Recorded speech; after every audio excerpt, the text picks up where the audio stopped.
नमस्कार दोस्तों, बहुत बहुत स्वागत है आप सभी का एक बार फिर से। जी हाँ दोस्तों, पूरे दिन की कई महत्वपूर्ण और बड़ी खबर निकल कर सामने आ रही है। जानेंगे सभी खबरों को विस्तार से। तो दोस्तों, खबरों में आगे बढ़ने से पहले वीडियो को एक प्यार भरा लाइक जरूर कर दें और ताज़ा खबरों को जानने के लिए चैनल को सब्सक्राइब भी जरूर कर लें। तो देखते हैं पहली बड़ी खबर क्या निकल कर आ रही है। आरएसएस के गढ़ में कांग्रेस की बड़ी जीत, 30 सीटों पर जमाया कब्जा। जानिए बीजेपी को कितनी मिली। जी हां, आपको बता दें कि महाराष्ट्र में 84 जिला परिषद सीटों और 141 पंचायत समिति सीटों के लिए हुए उपचुनावों में वोटों की गिनती जारी है। कुल मिलाकर जिला परिषद की सीटों में 367 और पंचायत समिति की सीटों के लिए 555 उम्मीदवारों ने चुनाव लड़ा। इस पूरे चुनाव में सबसे अधिक चौंकाने वाले नतीजे आरएसएस के गढ़ नागपुर से सामने आए हैं। यहाँ पर कांग्रेस ने बीजेपी का सूत्रा साफ कर दिया है। नागपुर में कांग्रेस को बड़ी जीत मिली है, जहां जिला परिषद की 16 सीटों में से कांग्रेस को 9 सीटें, भाजपा को 3, एनसीपी को 2 और अन्य को 2 सीटें मिली है।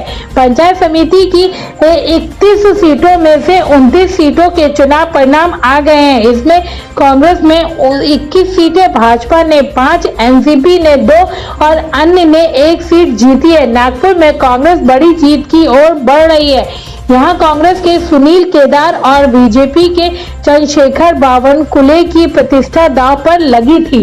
उत्तराखंड में आपने लॉन्च किया रोजगार गारंटी कार्ड। 20 दिनों तक गांव-गांव जाएंगे आपके 7,000 कार्यकर्ता। जी हां, आपको बता दें कि उत्तराखंड चुनाव में रोजगार का मुद्दा सबसे बड़ा चुनावी मुद्दा बन गया है। भाजपा सरकार ने चुनावी साल में 1 लाख से ज्यादा लोगों को रोजगार देने का दावा किया है। तो कांग्रेस रोजगार को जोड़ने के लिए पहले ही मिस कॉल के जरिए युवाओं को लुभाने में जुटी है। भाजपा और कांग्रेस को उत्तराखंड में कड़ी टक्कर दे रही आम आदमी पार्टी ने चुनाव से पहले रोजगार गारंटी कार्ड लॉन्च कर दिया है, जिसके जरिए गांव में जाकर आपके कार्यकर्ता युवाओं को जोड़ने का काम करेंगे। उत्तराखंड चुनाव में तीसरे विकल्प के तौर पर उत्तर चूंकि आम आदमी पार्टी लगातार होमवर्क के जरिए उत्तराखंड में अनूठे प्रयोग करने में जुटी है। बिजली गारंटी अभियान के बाद अब आपने उत्तराखंड में रोजगार गारंटी कार्ड लॉन्च कर दिया है। आम आदमी पार्टी के प्रदेश प्रभारी दिनेश मोहनिया ने बताया कि बिजली गारंटी अभियान की सफलता के बाद अब आम आदमी पार्टी रोजगार गारंटी को घर घर पहुंचाने के लिए रोजगार गारंटी अभियान चलाने जा रही है। उन्होंने बताया कि अरविंद केजरीवाल ने अपने हल्द्वानी दौरे पर प्रदेश के बेरोजगारों को रोजगार देने संबंधी 6 मुख्य घोषणाएं की थी। इन सभी घोषणाओं को पूरा करने के लिए आम पार्टी कमर कस चुकी है और इस रोजगार गारंटी अभियान को घर घर पहुंचाने के लिए आप पार्टी के सैकड़ों कार्यकर्ता पूरी तरह तैयार हैं। दोस्तों, अगर आप भी अपने गांव, शहर या राज्य की खबर देखना चाहते हैं तो कमेंट में अपने गांव, शहर या राज्य का नाम जरूर लिखें। और अगर आपको अभी तक किसी भी सरकारी सुविधा का लाभ नहीं मिला है तो वो भी कमेंट करके जरूर बताएं कि सरकार की कौन सी योजना आप तक नहीं पहुंची, जिससे कि आपकी बात हमारे चैनल के माध्यम से सरकार तक पहुंचाई जाए। तो चलिए बढ़ते हैं अगली बड़ी खबर की ओर। कांग्रेस में उथल पुथल, इस महीने के अंत में हो सकती है सीडब्ल्यूसी की बैठक। जी 23 नेताओं ने की थी मांग। जी हां, आपको बता दें कि कांग्रेस पार्टी में जारी खींचातान के बीच इस महीने के अंत में कांग्रेस कार्य समिति की बैठक बुलाई जा सकती है। पार्टी ने नाराज चल रहे G23 के सदस्य सहित कई अन्य नेताओं ने पंजाब समेत अन्य राज्यों में पार्टी में जारी उथल पुथल को लेकर आंतरिक विचार विमर्श के लिए कार्य समिति की बैठक बुलाने की मांग की थी। इस बीच सूत्रों ने बुधवार को जानकारी दी कि महीने के अंत में बैठक बुलाई जा सकती है। हालांकि अभी कोई तारीख तय नहीं की गई है, लेकिन सूत्रों ने कहा कि पार्टी की शीर्ष निर्णय लेने वाली संस्था सीडब्ल्यूसी पार्टी के आंतरिक मामलों पर चर्चा के लिए इस महीने बैठक कर सकती है। पार्टी सूत्रों ने कहा कि सोनिया गांधी पहले ही संकेत दे चुकी है कि जल्द ही सीडब्ल्यूसी की बैठक बुलाई जाएगी और आंतरिक मुद्दों पर चर्चा की जाएगी।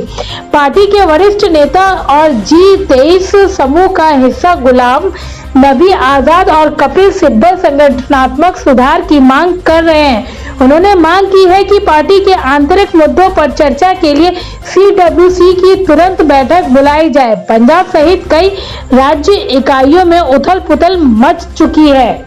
उड़ीसा में अवैध भांग की खेती के लिए सरकार ने उठाए सख्त कदम, डॉन से लगाएंगे पता। जी हां, आपको बता दें कि उड़ीसा में अब भांग की अवैध खेती करने वालों की खैर नहीं है। सरकार की ओर इसका पता लगाने के लिए सख्त कदम उठाए जा रहे हैं। राज्य में भांग की अवैध खेती का पता लगाया जाएगा।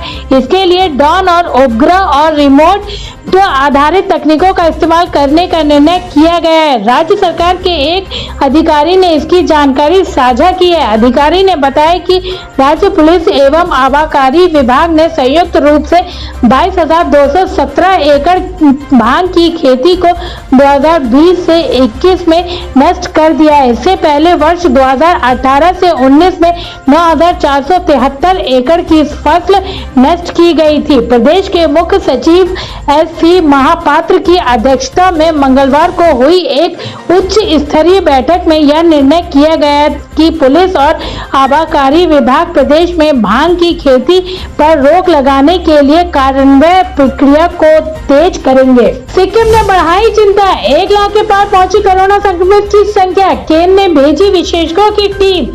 जी हां, आपको बता दें कोरोना महामारी की दूसरी लहर तो खत्म हो गई है, लेकिन पूर्णतः से एक चिंताजनक खबर सामने आई, जहां मिजोरम में कोरोना केस तेजी से बढ़ रहे हैं। साथ ही बुधवार को 1,471 नए मामले सामने आए। इसके साथ ही कुल संक्रमित मरीजों की संख्या 1 लाख के पार पहुंच गई है। ऐसे में सिक्किम वर्तमान में भारत में सबसे खराब कोविड-19 हिट राज्यों की सूची में 4थे स्थान पर है। उससे पहले केरल, महाराष्ट्र और तमिलनाडु का नंबर है। महज 10.91 लाख की आबादी वाले सिक्किम में हालात इतने चिंताजनक हैं कि केंद्र ने अपनी 4 सदस्य टीम वहां पर भेजी है।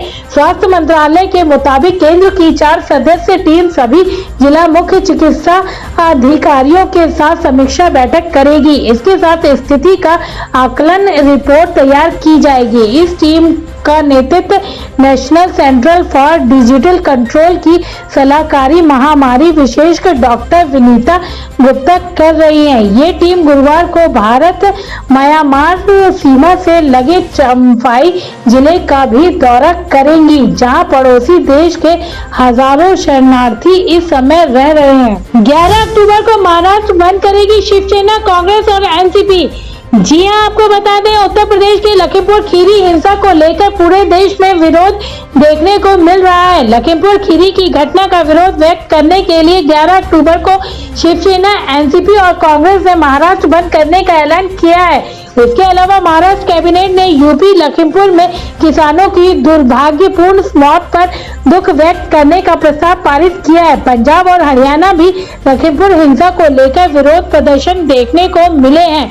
महाराष्ट्र में मंत्री और एनसीपी नेता जयंत पाटिल ने बताया कि लखीमपुर खीरी हिंसा की घटना के खिलाफ महाविकास आघाड़ी ने 11 अक्टूबर को राज्यव्यापी बंद का ऐलान किया है। इसके अलावा मुख्यमंत्री कार्यालय ने जानकारी देते हुए बताया कि महाराष्ट्र कैबिनेट ने उत्तर प्रदेश में लखीमपुर खीरी हिंसा की घटना में किसानों की दुर्भाग्यपूर्ण मौत पर शोक व्यक्त करने के लिए एक प्रस्ताव पारित किया है। आर्यन खान ड्रग मामले को नवाब मलिक ने बताया बीजेपी का पब्लिसिटी स्टंट, बोले बॉलीवुड को बदनाम करने की साजिश। जी हां, आपको बता दें राष्ट्रीय कांग्रेस पार्टी के नेता नवाब मलिक ने गुरुवार को नारकोटिक्स कंट्रोल ब्यूरो पर आर्यन खान ड्रग मामले में भाजपा और एनसीबी के बीच मिलीभगत का आरोप लगाया। इस मुद्दे पर एक प्रेस कॉन्फ्रेंस को संबोधित करते हुए मलिक ने कहा कि क्रूज पर रेड के बाद ड्रग को लेकर शाहरुख खान के बेटे की गिरफ्तारी एक फर्जी मामला लगता है। आर्यन खान मामले में कोई ड्रग बरामद ही नहीं हुआ है। उन्होंने कहा कि भाजपा और एनसीबी की मिलीभगत से बॉलीवुड और राज्य सरकार को बदनाम करने का प्रयास किया जा रहा है। उन्होंने कहा कि सबूत के तौर पर इस घटना की जो तस्वीरें सामने आई है वो एनसीबी के दफ्तर से ली गई है। क्रूज की कोई तस्वीर नहीं है। इससे साफ हो जाता है कि क्रूज से कोई ड्रग बरामद नहीं हुआ और पब्लिसिटी के लिए इस मुद्दे को उछाला जा रहा है। उन्होंने कहा कि एनसीबी के दफ्तर में आर्य खान के साथ जिस व्यक्ति की फोटो वायरल हो रही है वह मनीष भानुशाली है, जो बीजेपी की कार्यकर्ता है। मलिक ने कहा कि भानुशाली की फोटो नरेंद्र मोदी और अमित शाह के साथ भी है। ऐसे में एनसीबी को यह बताना चाहिए कि उनका भानुशाली के साथ क्या संबंध है। आरजेडी के सीनियर नेता शिवानंद तिवारी का दावा, अब तेज प्रताप यादव का आरजेडी से कोई नाता नहीं। जी हां, आपको बता दें, लालू यादव के बड़े बेटे तेज प्रताप यादव ने काफी समय से पार्टी के खिलाफ मोर्चा रखा है। वे लगातार पार्टी के उपाध्यक्ष शिवानंद तिवारी समेत कई नेताओं पर निशाना साधते रहे हैं। इसी बीच आज आरजेडी के वरिष्ठ नेता शिवानंद तिवारी ने कहकर सभी को चौंका दिया है कि लालू यादव के बड़े बेटे तेज प्रताप यादव का अब आरजेडी से कोई नाता नहीं है। तेज प्रताप ने अलग संगठन बना लिया है। हाजीपुर के राजद कार्यालय में पत्रकारों से बातचीत के दौरान एक सवाल के जवाब में शिवानंद तिवारी ने कहा कि तेज प्रताप पार्टी में है कहां, उन्होंने नया संगठन भी बनाया है, वो पार्टी में नहीं है, वह तो अपने निशाकृत हो चुके हैं। शिवानंद ने कहा कि तेज प्रताप यादव खुद राजद से आउट हो चुके हैं। तेजस्वी के करीबी शिवानंद तिवारी ने कहा कि तेज प्रताप को लालटेन का प्रयोग करने से भी राजद नेतृत्व ने मना कर दिया है। उन्होंने खुद कबूल किया है कि हमको मना कर दिया है, यह तो मैसेज क्लियर है। जहां प्रमुख पप्पू यादव ने कुशेश्वर स्थान विधानसभा सीट पर उतारा अपना उम्मीदवार, कांग्रेस को दिया अल्टीमेटम। जी हां, आपको बता दें, बिहार के 2 विधानसभा सीट पर होने वाले उपचुनाव से पहले राजनीतिक सरगर्मी तेजी से बढ़ रही है। जन अधिकारी पार्टी के प्रमुख पप्पू यादव ने कांग्रेस को बड़ा झटका दिया है। एक तरफ जहां मंगलवार को उन्होंने कहा था कि देश को केवल कांग्रेस ही बचा सकती है और तारापुर व कुशेश्वर स्थान के उपचुनाव में वह जरूरत पड़ने पर कांग्रेस के लिए कैंपेनिंग भी करेंगे, वहीं आज उन्होंने दोनों ही विधानसभा सीट पर अपना उम्मीदवार उतारने का फैसला किया है। हालांकि अभी उन्होंने केवल कुशेश्वर स्थान विधानसभा सीट पर उम्मीदवार की घोषणा की है और तारापुर के लिए कांग्रेस को गुरुवार तक का अल्टीमेटम दिया है, वहां से उम्मीदवार हटा लें, जाप अपना उम्मीदवार देंगी। पप्पू यादव ने कुशेश्वर स्थान से योगी चौपल को उम्मीदवार बनाया है। प्रदेश अध्यक्ष राघवेंद्र ने इसकी घोषणा की है। वहीं पप्पू यादव दिल्ली के लिए रवाना हो गए हैं। राघवेंद्र कुशवाहा ने बताया कि पार्टी में संसदीय दल ने दोनों सीटों पर अपने उम्मीदवारों का चयन कर लिया है। हम कांग्रेस से आग्रह करते हैं कि वे तारापुर पर पूर्ण विचार करें। जाप कल तक कांग्रेस के फैसले का इंतजार करेगी। हमें उम्मीद है कि कांग्रेस तारापुर सीट हमें देगी। 11 लाख रेलवे कर्मचारियों के लिए अच्छी खबर, 78 दिनों के वेतन के बराबर मिलेगा दिवाली बोनस। जी हां, आपको बता दें, त्योहारी सीजन में रेलवे कर्मचारियों के लिए एक अच्छी खबर सामने आई है। जहां बुधवार को केंद्र मंत्रिमंडल ने दशहरा और दिवाली को देखते हुए उनके बोनस को मंजूरी दे दी। इसके तहत 78 दिनों के वेतन के बराबर उत्पादकता से जुड़ा बोनस अराजपत्रित रेलवे कर्मचारियों को मिलेगा। सरकार के इस फैसले से 11.56 लाख कर्मचारियों को फायदा होगा। कैबिनेट मीटिंग के बाद बुधवार को हुई प्रेस कॉन्फ्रेंस में अनुराग ठाकुर ने इस बारे में विस्तार से जानकारी दी। दरअसल एक समिति तय फार्मूले के हिसाब से बोनस का निर्धारण करती है। उसी के हिसाब से इस बार 78 दिनों का वेतन कर्मचारियों को बोनस के रूप में मिलना चाहिए था। बुधवार को कैबिनेट में इस पर चर्चा हुई, साथ ही उसे सर्वसम्मति से पास कर दिया गया। केंद्रीय मंत्री अनुराग ठाकुर ने कैबिनेट के फैसले के बारे में बताते हुए कहा कि उनकी सरकार रेल कर्मचारियों का मनोबल बढ़ाने के लिए बोनस के रूप में 78 दिन का वेतन देने का फैसला किया है। इस बोनस पर लगभग 1985 करोड़ रुपए खर्च होंगे। तो दोस्तों, ये थी अब तक की सभी बड़ी खबरों की अपडेट।